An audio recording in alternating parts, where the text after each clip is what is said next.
Hey, welcome back to Goose Creek Fly Fishing. My name's Trent. If you're new here, thanks for coming. Now go ahead and hit that like and subscribe. And if you've been with my page for a while, thank you. And so today I'm going to tie the Undertaker. The Undertaker is a fairly new Atlantic salmon fly. It kind of was created in 1979. So what I'm going to do is I'm going to tie this in kind of a low water tie, which basically means it's going to start right here where the point of the hook is. So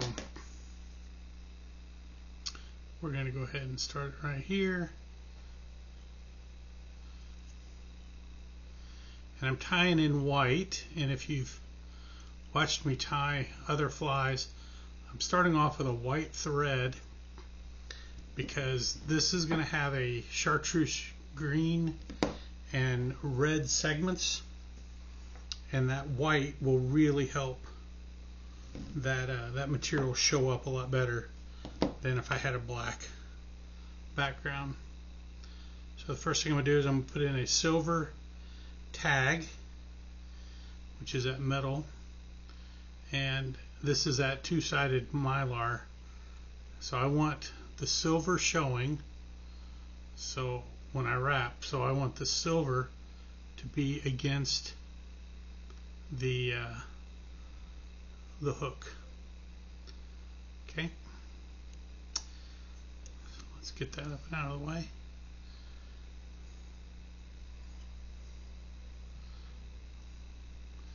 And I'll probably just give this. Now the recipe, the original recipe, says to use a flat mylar. But you know what, if you're tying this, or you want to tie this, and all you've got is, you know, a small oval tinsel or something, go ahead and use it. I mean, it's your fly. The fly tying police are not going to come and take anything away from you. So we'll just collect that and kind of get it down on the side of the hook.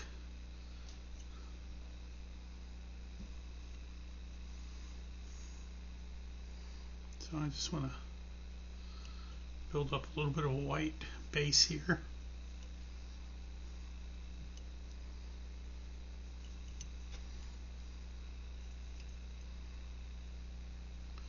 All right. So next thing I'm going to use is some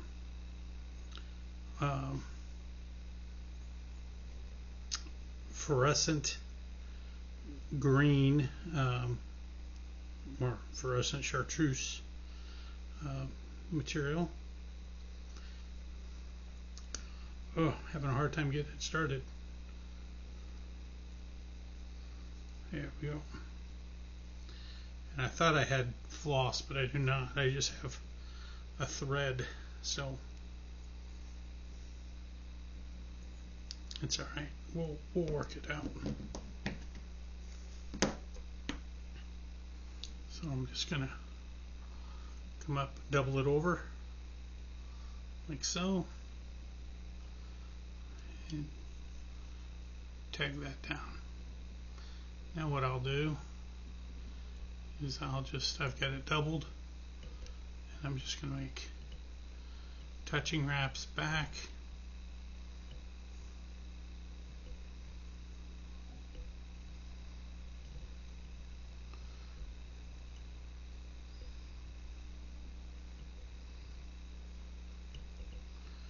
We'll just bring them forward. And when we come forward, I'm just going to slightly overlap, just like I would if I was using, if I had floss, I'd only be using a single strand. So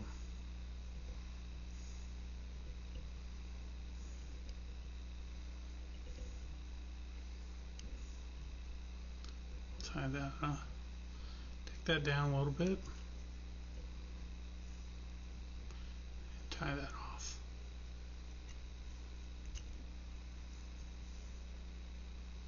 Like so.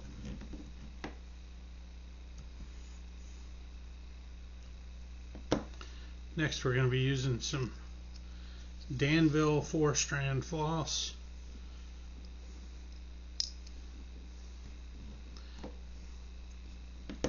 Cut that free, and again, I'm only going to use one strand of that.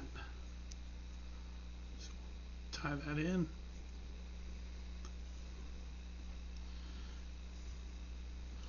Now I'm gonna wrap back over a lot of that green because I don't need my green butt to be that big.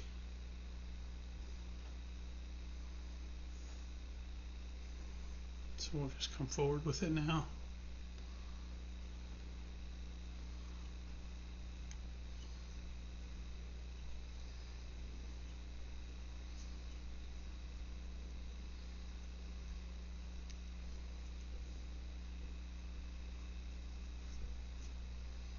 There we go. Get that tied off, and now I'm gonna switch to my black thread.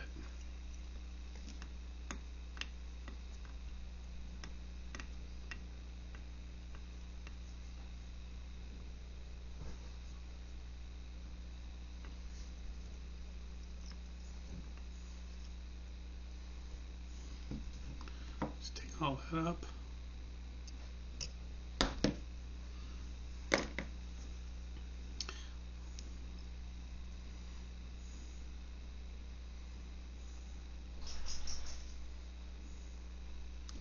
And I'm not going to pull out calipers or anything to measure this, but just get an idea. I want the green and the red to be roughly the same size. Alright, so we got this segmented now where between our chartreuse green and our red. So the next thing we're going to do is we'll tie in the gold for the ribbing. So a funny thing about the gold ribbing on this fly,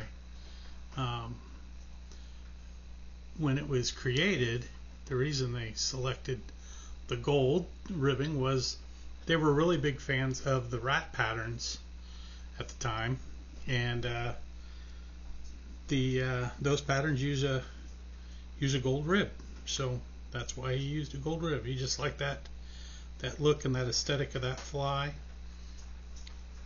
Because remember, this fly has only been around since 1979, so fairly young. Next thing I'm going to do is go ahead and tie in the peacock curl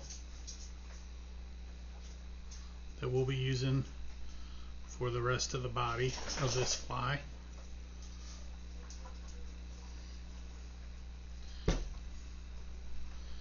I'm just going to take it up. I've got 3 purls here, and I'm just going to make touching wraps moving forward up the body.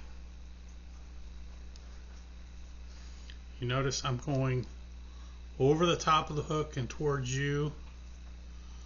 That's going to become important here in a minute when I rib, because I will counter wrap my ribs. You can hear the whining in the back. That is my golden retriever Murphy, who oddly enough does not like storms, and it's raining and storming outside.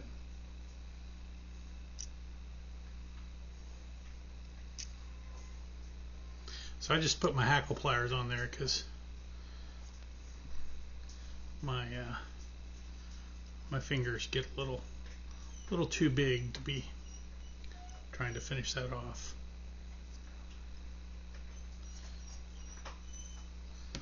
So these are done.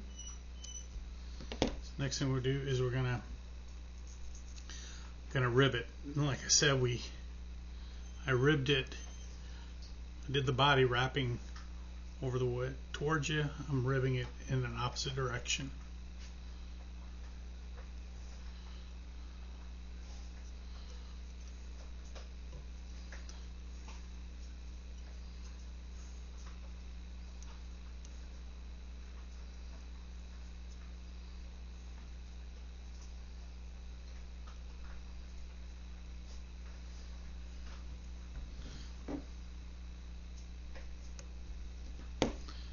there is the rib.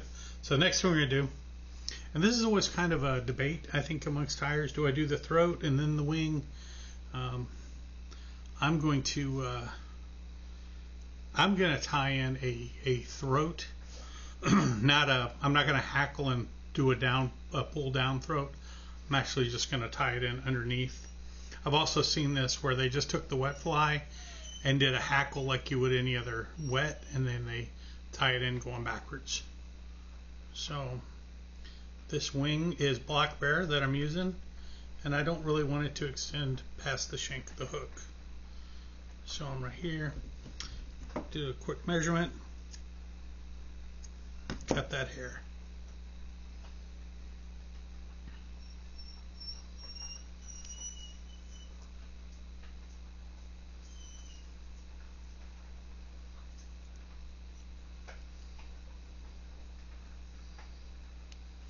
Alright, so the last thing we're going to do, got the wing on nice and secure, is I've got a really nice webby of feather here. I'm just going to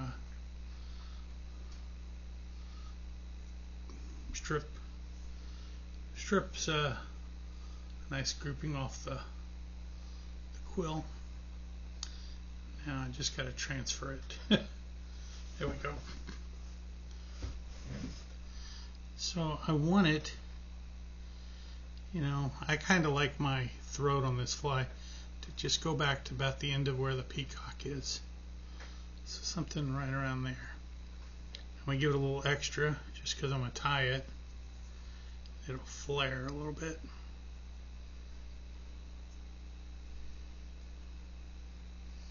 Now, it seems kind of flat, so I'm just going to hit it with my thumb and work it a little bit around the shank of the hook, just to give it a little more to it. Clip off the excess right there. I'm just going to give a kind of a pinch wrap to hold everything in place. Being an Atlantic salmon fly, there is an option if you wanted to put jungle cock nail eyes, jungle cock on the side for the eyes, you can. I am not going to do that on this fly, but if you're tying it, feel free, you can do that. So 1, 2, 3, give it a 4-turn whip finish, close that off.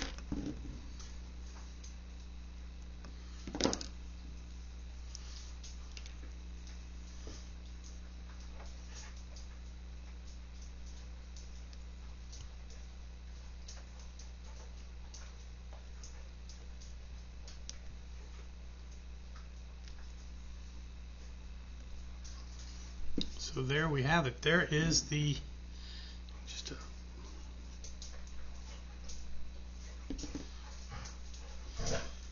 there is the Undertaker.